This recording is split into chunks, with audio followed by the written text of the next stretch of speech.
Good morning. I will pay attention to all the different concepts for manufacturing today. The first thing that you must realize is that you must know what is the difference between financial accounting and managerial accounting, because this is quite often a question in the exam papers. Financial accounting is where I record all the transactions in the journals, post to the ledger, do a trial balance, do adjustments, do financial statements, analyze the financial statements. The managerial accounting is where you make decisions on your productivity in the factory, your supply, so that you will have enough of everything when you need it, the demand of the public or the businesses that you sell to, so that you can determine what is your market share, what is your profit, is the managers doing a proper job. So your three basic expenses to produce goods is direct material, direct labor, and overheads. You can't produce anything if you don't have material and you don't have labor. So direct material and direct labor is your primary cost. Now, if you just sit next to the street and you make things, this is all that you need. You need the material and the person making the things, the labor. In a factory, you will also need other expenses, and all these other expenses is categorized as factory overheads. So you will not be able to manufacture the goods if you don't have a factory. You have to pay rent, you have to pay electricity, water, insurance, security, etc. Costing concepts is the first one is that direct material cost. And now the same principle applies that applied on inventory. It always to calculate the cost of inventory, you always take the price that you pay plus any expenses that you have to get it from the place where you bought it to the place where you want to use. So that means if I import it, I will pay shipping fees, import duties, carriage from the port to your premises. So all the expenses to get the material to your factory will form part of the cost of the direct material.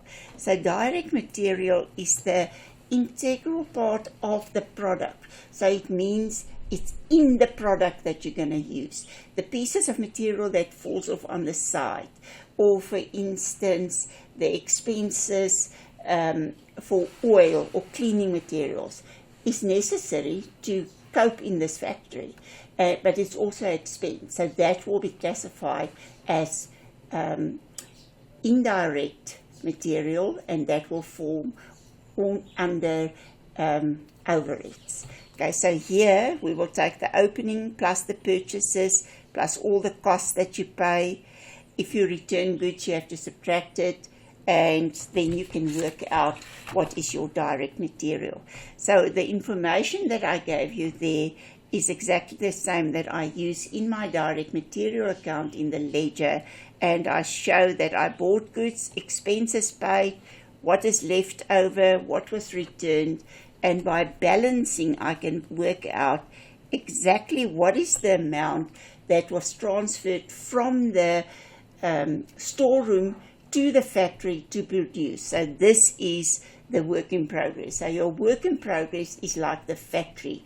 This is the amount that you transferred to the factory.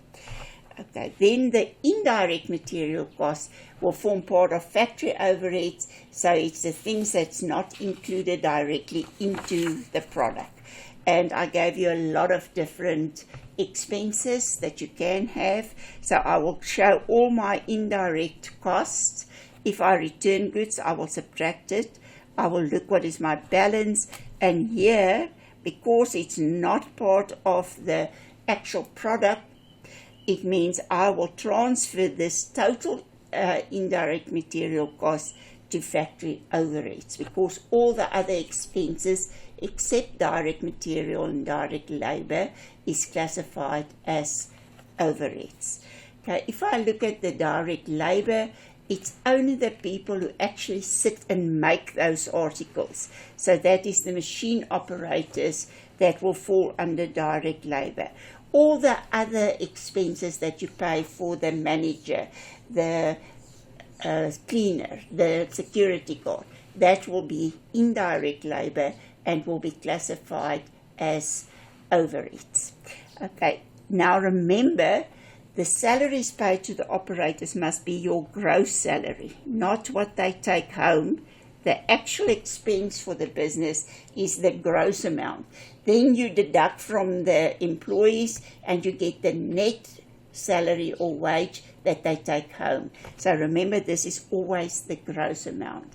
Then there can be different contributions by the employer for pension fund, unemployment, medical fund, and so on. So any money that they pay over to the different funds on behalf of the employees form part of the expense of direct labor, and you have to add it there.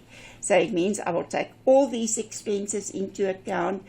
What is my basic expense? Direct material. I transfer the total amount that we issued to the factory, I transfer to work in progress. My second expense is direct labor, so I have to transfer this to work in progress. The work in progress is like your factory.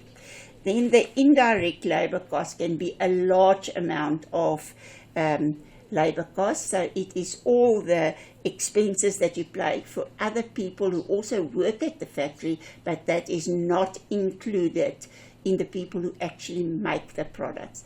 Any contributions to these funds will also be added to the indirect labor costs. Because this is not direct labor, it will go to factory overheads. So in indirect labor, I will show what is my salaries, the contributions, and I will show that I will take it to the factory overheads. So the indirect labor and the indirect material goes to factory overheads. So not the people that's not actually making the goods or the material that's not in the product, those are the things that goes to factory overheads plus all the other expenses. Important here with the expenses, read carefully what they tell you in the question. How is the rent divided, for instance, between the factory, the admin, and the sales and distribution section? Okay, primary cost is direct material plus direct labor. And when you do the manufacturing cost, you take the direct materials plus the direct labor. That gives me the primary cost. Then I add the factory overheads, and that gives me my total production cost. That is for the current year. Okay, if you look at work in progress or work in process, that is like the factory. So it means the direct material, direct labor, and factory overheads will be transferred to the work in progress account. In work in progress, we start with half completed goods at the beginning of the year. We transfer our 3 expenses. So work in process is like my factory account. That's where I put everything together to produce these goods. And if I subtract the things that's not finished, it means that I can calculate what is the value of the goods that was completed during this year. And that 110 will then go to the finished goods account to indicate that that is the trading stock that we've got available at the end of the year after we produced everything. So the stock accounts, don't get confused with it. That's your direct material, the indirect material, that can be your consumable stores, the finished goods, work in progress. So you must distinguish between them. It's very important. The cost accounts is direct material, labor, factory overheads, and the final accounts is selling, admin, trading, and profit and loss. So they can ask you to do any of these accounts. The cost will be closed off to the following accounts: direct material, direct labor, and overheads. And so this is your 5 basic accounts that you will have when you do the manufacturing section. So the direct stock, direct material, direct labor costs, factory overheads, they are all transferred to the work in progress. So it means I take my direct raw materials, my direct costs, and my factory overheads to my work in progress. So I do the 3 different accounts to determine exactly what is the expense for that year, and then I transfer it to work in progress. So the work in progress is basically my factory where I produce the goods. And when I do the production cost statement, all the figures in your work in progress account will be exactly the same in your manufacturing statement. Then in this, I can take my opening balance plus my 3 expenses, less closing balance, and I determine what is the value of the goods that we completed this year. And that will be transferred to finished goods as work in progress. Finished goods is like my trading stock. Now, normally in a business, we will buy goods. We will not produce it. Then we will have a trading stock account. In this business, we are not buying goods. We produce it. So I have a balance at the beginning of the year. Then normally I will show my purchases here. In this case, I will transfer the work in progress, so the things that we produce, to my finished goods account. What do we do when we sell goods? We say 2 double entries, debtors or bank debit, sales credit with a sales price. Cost of sales debit, trading stock credit, and that's what we do here. So we debit the cost of sales and we credit our trading stock, because that is the balancing figure that tells us how much was the cost of all the things that we've already sold. Okay, non-manufacturing costs is the admin expenses and the selling expenses. Those 2 expenses doesn't go to the manufacturing accounts, they go to the income statement. Okay, you also have to know what is the difference between fixed costs and variable costs. Fixed costs is they will remain the same. Whether I produce 100 articles or 110 articles, I will pay exactly the same rent. Or depreciation is calculated as a percentage. Whether I make 100 or 150, the percentage will be the same. The factory foreman, the security guard, the cleaner, they get the salary whether we make more or less articles. So it means that the fixed cost is all those things that actually classify as factory overheads and the admin expenses.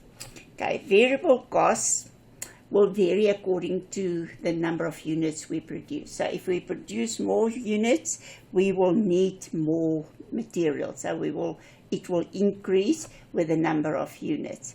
If I make 100 and then I want to make 1,000 articles, it means that I have to pay more laborers, so my direct labor will increase. Normally in factories, they pay commission to the people that's responsible for selling these goods to businesses.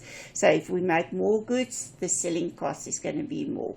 Distribution cost is to get the goods to the various people where it must be delivered. So it means if we have more goods, it will actually increase. So it means with fixed costs, it is just my 2 basic expenses. All my expenses, variable cost, is my direct material, direct labor, and because we produce more, selling and distribution. So if you remember which 3 are variable, it means all the other expenses will classify as fixed costs.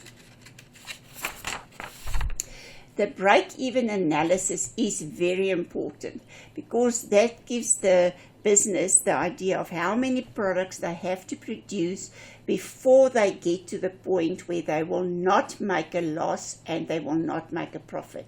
So if the break-even point is, say, for instance, 1,000 articles, if I make less than 1,000 articles, I'm working at a loss. If I make more than 1,000, then from 1,000 above, I will make a profit. So the purpose of the business is always to make more than the break-even point, because otherwise there's no need for this business if you can't make a profit. Okay, so work in progress account will be exactly the same as the production cost statement. If you look there, 664, you see there's all those amounts, and I put the work in progress at the beginning, at the end. These two answers are the same. So sometimes they can ask you the work in progress account. That means they want you to do the ledger account. Sometimes they ask you the production cost statement. So just remember this, exactly the same figures. The one is the ledger, and the one is where you take the figures in the ledger and you put it in column 4.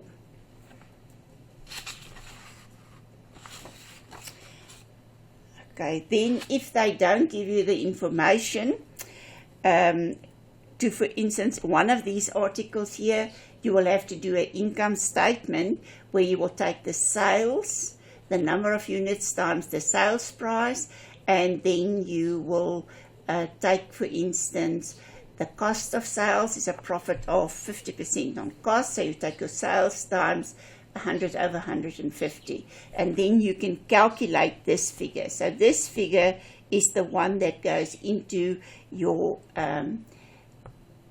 income statement as the goods of finished goods. And if I've got this figure, then I can work from the bottom to the top to make sure that I've got all the figures that we need. Sometimes they ask you to do the notes. So it means the notes goes with the production cost statement to indicate how did you get the figure that's in the production cost statement. You will show what was your opening stock, the cost to buy the goods, all the expenses to get the goods to your premises, less the stock at the end of the year, and that gives me the material that was issued to the factory.